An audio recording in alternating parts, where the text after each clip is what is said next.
Hi friends, welcome to TNPSC with Sri. இப்போ நம்ம மொழியை ஆள்வோம். சான்றோர் சித்திரம் இன்னைக்கு 8வது.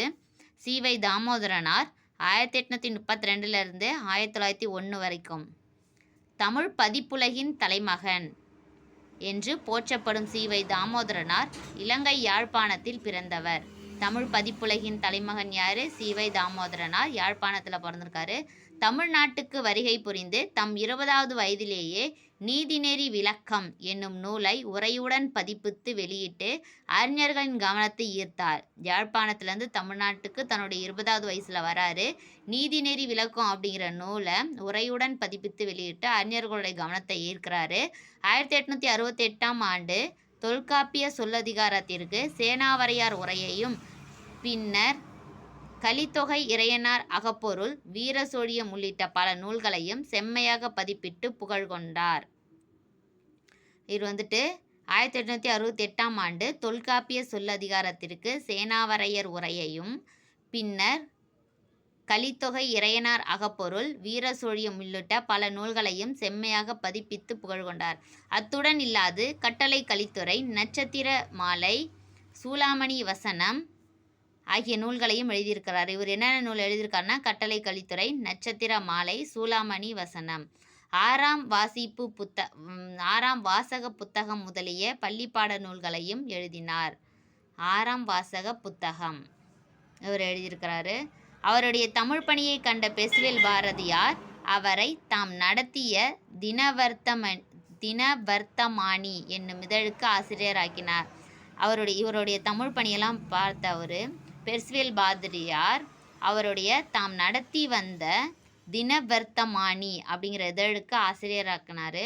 அவ்வமயம் அவர் ஆங்கிலேயர் பலருக்கும் தமிழ் கற்றுத்தந்தார். ஆங்கிலேயர்களுக்கும் தமிழ் கற்று தந்திருக்கிறாரு.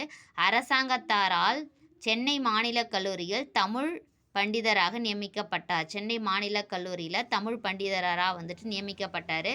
பிறகு பிஎல் தேர்விலும் தேர்ச்சி பெற்று கும்பகோணத்தில் வழக்கறிஞராக பணியாற்றி 1884ஆம் ஆண்டில் புதுக்கோட்டை உயர்நீதிமன்ற நீதிபதியாக நியமிக்கப்பட்டார். பிஎல் அதாவது பிஎல்லையும் தேர்ச்சி பெற்று கும்பகோணத்தில் வழக்கறிஞராக பணியாற்றி 1884 புதுக்கோட்டை உயர்நீதிமன்ற நீதிபதியாகவும் நியமிக்கப்பட்டார்.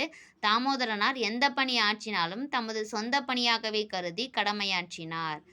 எந்த பணி ஆற்றினாலும் தமது சொந்த பணியாகவே கருதி கடமையாற்றியவர் யாருன்னா தாமோதரனார். தாமோதரனார் தமிழ் பதிப்புலகின் தலைமகன்னு சொல்லுவாங்க. இவர் இலங்கை யாழ்ப்பாணத்தில் பிறந்திருக்கிறாரு. 20 வயசுலேயே நீதிநெறி விளக்கம் அப்படிங்கிற நூலை உரையுடன் பதிப்பிச்சு வெளியிட்டிருக்கிறாரு. 1868 தொல்காப்பிய சொல்லதிகாரத்து சேனாவர் உரையையும் கலித்தொகை, இறையனார் அகப்பொருள், வீரசோழியம் இந்த நூலுக்கெல்லாம் பதிப்பிச்சிருக்கிறாரு. கட்டளை கலித்துறை, நட்சத்திர மாலை, சூளாமணி வசனம் இந்த நூலாம் அவர் எழுதியிருக்கிறாரு.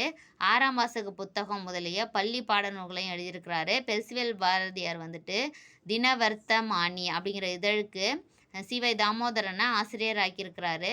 அரசாங்கத்தால் சென்னை மாநில கல்லூரியில் தமிழ் பண்டிதராக நியமிக்கப்படுறாரு. அப்புறம் பிஎல் எக்ஸாம்லேயும் பாஸ் ஆகி கும்பகோணத்தில் வழக்கறிஞராக பணியாற்றினார். 1884 புதுக்கோட்டை உயர்நீதிமன்ற நீதிபதியாக நியமிக்கப்படுறாரு. அப்புறம் கடைசியாக தாமோதரனார் எந்த பணி ஆற்றினாலும் தமது சொந்த பணியாகவே கருதி கடமையாற்றியவர்.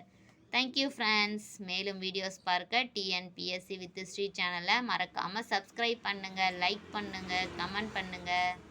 தேங்க்யூ.